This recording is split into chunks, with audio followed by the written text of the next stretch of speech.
अस्सलाम वालेकुम नाजरीन, मैं हूं सलवा स्नैन और आप देख रहे हैं सूर्या न्यूज़ HD।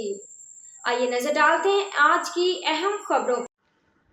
तीसरी आलमी जंग ईरान और अमेरिका के दरमियान कशीदगी के खात्मे के लिए पाकिस्तान की तरफ से भरपूर अमली इक़दाम करने पर टाउन म्यूनसिपल कॉरपोरेशन मंगोपीर की जानिब से शानदार रैली का इनेकाद किया गया और यौम तशक्कुर भी मनाया गया, जिससे town chairman TMC Manghopir Haji Nawaz Ali Brohi ने खिताब किया।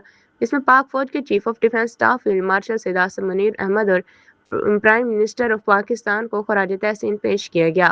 रैली में टाउन चेयरमैन TMC मंगोपीर जनाब हाजी Nawaz Ali Brohi, vice chairman Rana Mohammad Arif, town municipal commissioner Agha Khaliq, town council member Kausar Iqbal, director administration Hafiz Mohammad Shoaib, director sanitation Liaquat Yousuf, deputy director land Munawar सुबह और मंगोपीर टाउन के मुलाजमीन की बड़ी तादाद ने शिरकत की। इसके साथ मीडिया के नुमाइंदों ने भी शिरकत की।